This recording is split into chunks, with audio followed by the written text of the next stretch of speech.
এখন তো জলখাবার করার টাইম নেই, এখন ওই জন্য বললাম যে তুই একটু দুধ আর বিস্কুট, চা আর বিস্কুট খা, আমি চানটা সেরে পুজোটা করে নিয়ে তারপরে দুজনে জলখাবার খাবো। তখন কি খাবো বা তুই কি খাবি তখন চিন্তা করছি, দাঁড়া। ওই জন্য ওকে চাটা করে দিতে এসেছি। চাটা হয়ে গেলে, এটা কালকের দুধ, আজকের দুধ হয়েছে। এখানে এখনও গোপালের জন্য দুধ তুলিনি তো, সেই জন্য হাত দিইনি। চানটা করে আসি। এই যে দেখুন, এটা কালকে যে প্যাকেট দুধটা এনে দিয়েছিলেন ডাক্তার সাহেব, সেইটা আর কি, সেই দুধটা ওকে চা করে দিচ্ছি। ও চা খাক বসে বসে। তারপরে এই যে এখানে এই যে সুগার ফ্রি দিয়ে নিয়েছি কাপের মধ্যে। চলুন চাটা ছেঁকে দিই।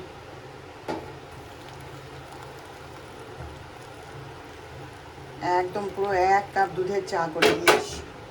দুধটাও খাওয়া হয়ে যাবে আর চাটাও পেটে চলে যাবে, পেটও ভর্তি হয়ে যাবে, সবই হয়ে যাবে। চলো না, স্নান করিয়ে সাজুগুজু করিয়ে দিয়েছি, দিয়ে এই যে নিবেদন করলাম এখনই। এতক্ষণ তুলিনি কারণ এই যে প্রদীপটা জ্বলছিল, এইমাত্র নিবলো। এইবারে প্রসাদটা তুলে নিয়ে যাব। পূর্বাজ লাইফস্টাইলের নতুন ব্লগে আপনাদের স্বাগত জানাচ্ছি। আশা করি আপনারা সবাই ভালো আছেন। তো আজকে হচ্ছে গিয়ে শনিবার, আর এখন বাজে হচ্ছে 10:30। তা আজকে ভোর ভোরই উঠে পড়েছি। তো কেন কি, ডাক্তার সাহেব আজকে ওই 8টার সময় বেরিয়ে গেলেন, যাবে অনেক দূর, সেই চণ্ডীগড়। তো ওই কলকাতা স্টেশন থেকে গাড়ি ধরবে। তো সেই জন্যে ওই 12:30টায় গাড়ি আছে আর কি। তো সেই জন্যে ও এখান থেকে ওই 8:30 নাগাদ বেরিয়ে গেল। এখান থেকে নার্সিংহোমে যাবে, সেখানে টুকিটাকি কাজ আছে, সেসব সেরে টেরে তারপর বেরোবে 8:30টার সময়।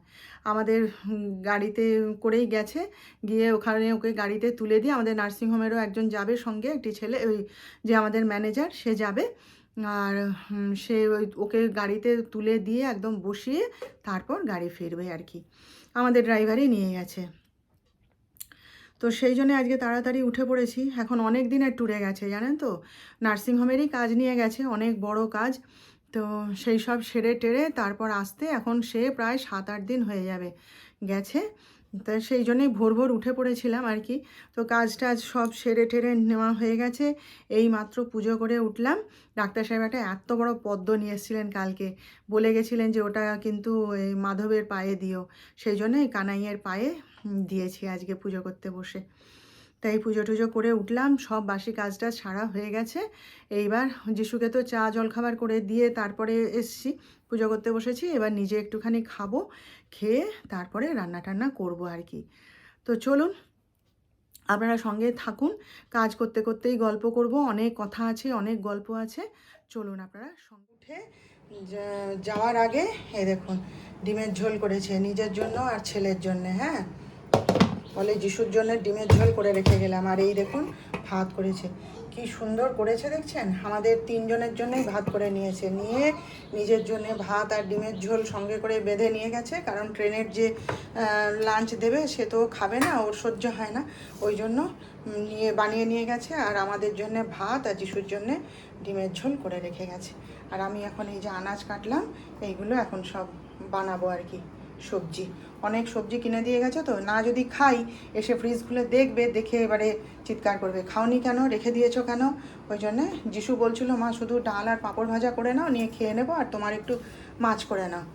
আমি বলি দাঁড়া একটু সবজি ভাজা বলে। এই যে, আর এখানে হচ্ছে এই যে ঢ্যাঁড়সের ঝাল, এটা তো ডাল আছে, মুসুর ডাল করেছি, আমার ছেলের প্রিয়, ওই জন্য মুসুর ডালই করে দিয়েছি। এখানে তো ডিমের ঝোল দেখালাম, ওর বাবা করে দিয়ে গেছে। আর এই যে বাটা মাছের লেবু দিয়ে টক করলাম।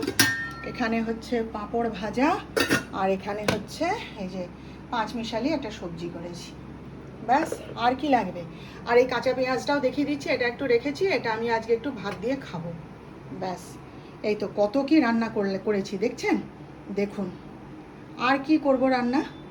যিশু এই দেখেই চিৎকার করছে, কেন এত করছো, কেন এত করছো, তোমাকে বললাম না ডাল পাঁপড় ভাজা করতে। আমি দাঁড়াতো তুই। 6:10। তো এই যে শাড়ি পরে রেডি হয়ে নিয়েছি। ওই যে আমাদের পাড়ায় বাচ্চাটার অন্নপ্রাশন আছে না, সেখানে একটুখানি যাব আর কি।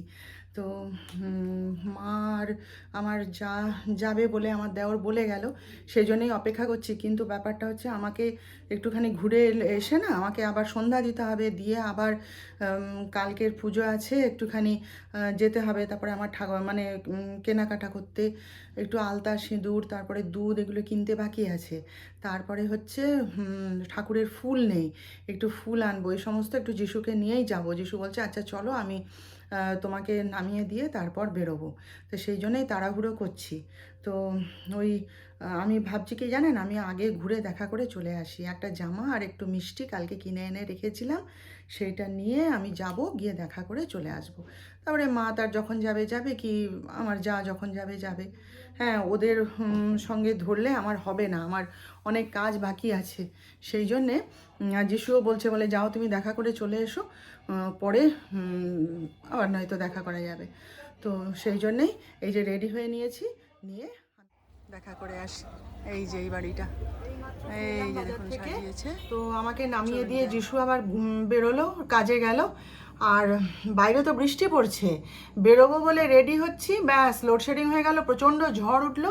আমি বলি যা, তাহলে বোধহয় এবার আর পুজোর জোগাড় আর করা হবে না। তারপরে দেখি না বৃষ্টিটা থামতে যিশু এসে বলছে, বলে যে মা চলো যাই, চট করে ঘুরে আসি। তো যাই হোক, ঠাকুরের ফুলটা কেনা হলো না, ওটার জন্য কাল সকালে আমাকে যেতেই হবে, কারণ বৃষ্টি পড়ছে তো প্রচণ্ড, ওই জন্য সব বন্ধ করে দিয়েছে আর কি। সেই জন্যে তা এমনি আলতা সিঁদুর, তারপরে দুধ, এই সমস্ত কেনা হয়ে গেছে। আমার যে ড্রেসটা চেঞ্জ করতে দিয়েছিলাম সেটা চেঞ্জ করেও ওরা তো আনতে পারছে না, তো এই জন্য আমি কুর্তি আর আমার একটা হাউস কোটের দরকার ছিল, নিয়ে পালিয়ে এসেছি। যে পরে যদি আপনি আনেন তখন আমাকে ফোন করে দেবেন, আমি আসবো বলে নিয়ে চলে এসেছি। আর কালকে তো যিশুকে বলছি, যিশু বলছে ঠিক আছে, আমার যদি ডিউটির কল না আসে আমি তাহলে তোমাকে মন্দিরে নিয়ে যাব।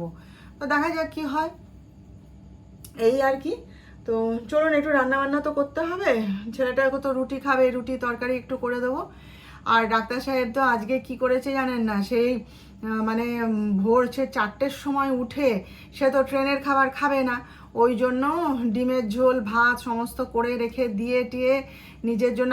আমি যদি জানতে পারি, আগের দিন কিন্তু ঘুণাক্ষরেও বলেনি আমাকে, জানেন তো, আমরা জানি ট্রেনে তো মিল্ক দেবেই, সেখান থেকে ও খাবে, আমাকে ঘুণাক্ষরে উচ্চারণও করেনি আমার সামনে। এবারে ভোরবেলা উঠে কখন কি জানি একদম ভাত ডিমের ঝোল করে নিজে কৌটোর মধ্যে ভরে রেডি করে নিয়ে চলে গেছে। আমাকে যদি জানায় তাহলে আমি সকালবেলায় উঠে রান্না টান্না করতে লেগে যাব না। এদিকে আমার হাঁটুতে প্রচণ্ড ব্যথা হচ্ছে, বাঁ হাঁটুটা না ফুলে ঢোল হয়ে গেছে জানেন, হঠাৎ করে কেন কি জানি, ওই নিক্যাপ বেঁধে বেঁধে কাজ করছি বলে মানে কষ্টটা অতটা হচ্ছে না। তো যাই হোক, ও জানে আমার পায়ে ব্যথা, ওই জন্য মানে আমাকে কিছু করতে দেবে না, ওই জন্য নিজে করে নিয়ে চলে গেছে। তাই যে বারবার তো ফোন করছি, যোগাযোগ করছি, সন্ধ্যাবেলায় ফোন করেছিলাম, বলে কি আমি তো বেশি করে ভাত নিয়ে এসেছিলাম, ভাত আর ডিমের ঝোল খেয়ে নিয়েছি, আমি আর রাত্রেবেলা আর কিছু খাবো না। দেখি ট্রেনে যদি বিস্কুট টিস্কুট ওঠে তাহলে একটা বিস্কুট কিনে নেব, নিয়ে খেয়ে নেব, নইলে একবারে কাল সকালে নেমে খাবো, কি কাল সকালে একটা কোনো স্টেশনে থামলে বিস্কুট টিস্কুট কিনে খেয়ে নেব। সে যিশু শুদ্ধ হেসে যাচ্ছে, বলে বাপি সত্যি পারে বটে কিছু, জানেন। বলে কি আহা, তোমার তো কষ্টটা কম হলো নাকি, তুমি কি রান্না করেছিলে? তো বললাম, বলে তোমার তো কষ্টটা কিছুটা কম হলো। আমি ভালো। হ্যাঁ, আমার বরটি ওই রকম, বুঝলেন তো, কাউকে কষ্ট দিতে চায় না, কাউকে কষ্ট দিতে যায় না। ওর নিজের শরীরে এত কষ্ট, কালকে এরকম পড়ে গেল, সেই ব্যথা, তারপরে তো আমি ওই থ্রম্বোফাব জেল লাগিয়ে দিলাম, মুভ লাগিয়ে দিলাম, এই সমস্ত লাগিয়ে দিলাম। সকালবেলায় উঠে তড়াক করে উঠে সমস্ত কাজকর্ম করে লাফ দিয়ে চলে গেছে। ওর নিজের ব্যথাটাকে ও স্বীকার করে না কিছুতেই, ও সবাইকে খুশি দেখতে চায়, সবার জন্য করতে চায়, বুঝেছেন তো, লোকটা এমনই লোক।